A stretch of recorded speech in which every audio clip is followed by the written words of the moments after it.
Yo, what's up, dudes and dudettes? My name's JP.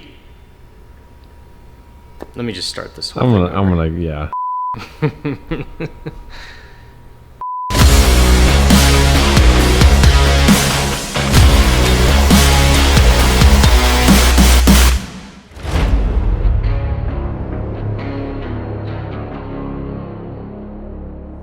Hey, what's going on, guys? It's JP from edgeautosport.com, of course. Thanks for tuning in. Make sure you subscribe, like the video, do all that good stuff. We have been working on a lot of other stuff besides our Focus ST shop car, and I know a lot of you guys know about our ST shop car. We haven't run it all year long. Last year, it blew up in a half-mile event. Not super catastrophically, but we need to rebuild the motor. So it's been sitting all summer.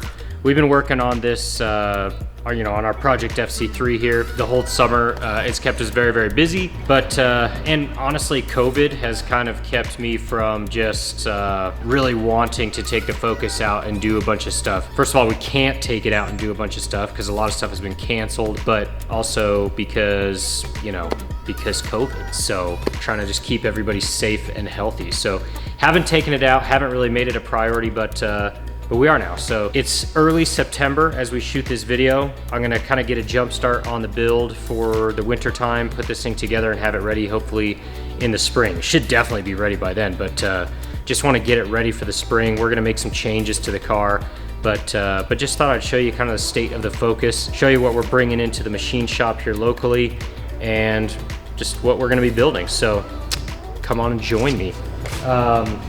So in the past, actually, I've showed you guys kind of, we kind of did like a motor teardown and just kind of showed you guys in the past what happened to our engine. So this is the short block. We're gonna reuse the crank, the rods, the pistons are done. They were 100% custom pistons. We're actually just gonna go with an off-the-shelf piston at this point. The pistons that we had before, they were like they ended up being right around 10.6 to 1, if I remember correctly. Honestly, I think that was half of our problem. It was just generating too much heat. It was a really tough cylinder environment. Probably shouldn't have been that high a compression with 32 to 35 pounds of boost out of a 35R at any given time. So I think we're gonna lower the compression ratio down to kind of stock-ish levels, somewhere around the 9.3, 9.4 to 1 range. We're gonna still maintain the 2.3, so obviously we have the crank, we have the rods, those are all good to go. We're gonna make sure that those are all cleaned up and in good shape, not bent or anything, even not anything that we can't see with our naked eye. But this block is probably gonna be one of two blocks that we're gonna send a machine. I'm gonna send a short block or a cylinder block to a local machine shop, and we're just gonna rebuild kind of the same style that we had before. And then I'm gonna get a backup motor with some sleeves and eventually probably just swap that in whenever that's done. I don't know how long that's gonna take, but I'm gonna send this off to get some sleeves since these cylinder walls are pretty much junk at this point. Anyway, that's gonna stay here, and I'll send that off to a different place, LA Sleeves or something or another. I don't know exactly what I'm doing with that yet, but that's gonna go off to somewhere else. But I'm gonna deal with a local machine shop that we've been using for a while for a few motors for a different ST engine that I have. I have a couple ST engines, so I'm gonna take one to machine here locally. But this is our head. We're taking this head into the local machine shop. Hopefully this is all good to go. This is using Piper Stage 3 cams, which are also in this bin. I'll take this out really quick. I don't want the buckets to fall out, so I'm not gonna turn it completely over. There is just like, you can see actually right here, you can see like this head is ported, so I wanna salvage this head, obviously. It looks like it can be salvaged, but there's just a tiny bit of damage in the cylinder area of the head. So I'm gonna see if we can get that cleaned up in the machine shop and just make sure it's nice and smooth and hopefully not irreparable. It looks pretty minor, so I'm gonna take this in and just have them look at it. And then, yeah, so this bin is going with a bin over here. I'll show you guys. So let's walk right over here. All right, I actually have 3 different engines that I'm gonna take to machine. One of them will be for our build, but it'll be 2 Focus ST motors and a Mazda Speed 3 motor, which are obviously really, the same type of cylinder blocks, so it should be pretty easy. They all use the same dead plate too, so that'll be easy. These are the pistons actually that we're gonna be putting in our Focus. These are Molly Motorsport, like the power pack pistons. These are the 2618s, which we definitely need for our build. Can't use the 4032s. Those aren't aren't quite the right application, but you can see, I'm gonna try to keep these wrist pins in here. You can see these are just the off-the-shelf, you know, stock style piston dome pistons from Molly. So we're gonna put those in our engine. So off-the-shelf stuff mixed with the Manly I-beam 2.3 rods. So those will be going in the engine. Yeah, and we just have a bare block that's never been machined. So we are about ready to take those in, and I'm just gonna go ahead and load them up and head over to the machine shop today and get this process started. So I wanted to show you one more thing. Come on over here. This is the deck plate that we'll be using. This is actually from Modern Automotive Performance. They make a deck plate that you can purchase. It says 2.3 EcoBoost on it, but it actually fits the 2-liter EcoBoost and it fits the Mazda Speed 3 engines, which is what we have it on right now. So got a nice aluminum deck plate to go with these engines, and that will make our machining experience much better. It'll have the right machining process done with this deck plate.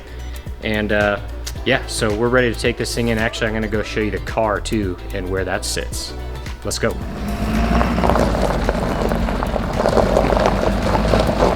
gonna hook up the electronics to the trailer, or to the truck, so we can get some light in there, because it's pretty dark in there, and we're gonna show you guys the car, so I need a little bit of light. So I'm gonna let this thing run and plug it in.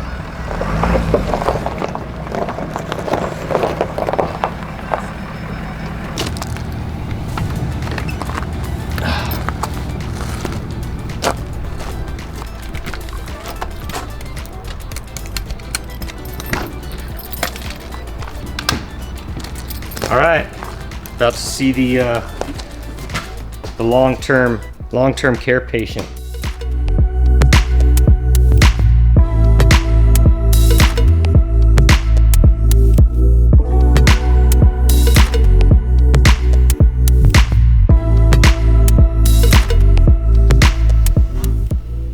There she sits, empty, all alone.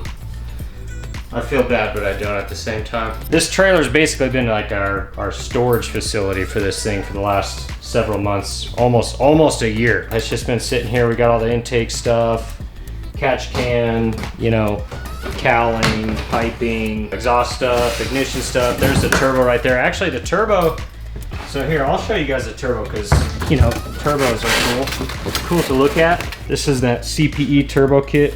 This thing's in super good shape, but I think we're actually gonna switch turbos, maybe do a 3584 RS, Garrett. This is just a Gen 1 GTX 35R. So we could even do just a Gen 2 and get a little bit more power, but I think we might even do a 3584 RS. So anyway, this is where she sits for the summer. It's all tied down. We haven't even, I think I've taken this trailer out one time this whole summer. I can't even remember, maybe not. I can't remember exactly what for, but yeah, here's all the parts for it. It's just kind of sitting here waiting for us to rebuild and get it back on the road. So the process begins. All right, so yeah, it's pretty much time to take the motor in. Like I said, I'm gonna do that now. We'll keep you guys updated on exactly kind of what the progress is at the machine shop. I really don't know how busy they are, but in the past, these guys have taken like, I don't know, like 6 to 8 weeks to get a motor done, which at this point, I'm not using the car the rest of the year, so I'm cool with that. But yeah, we'll keep you updated. It might be another couple months before you see a video, but we'll get the motor in and just start building it. So thanks for tuning in, guys. Make sure you subscribe and like the video, and let us know what you think. We'll talk to you later.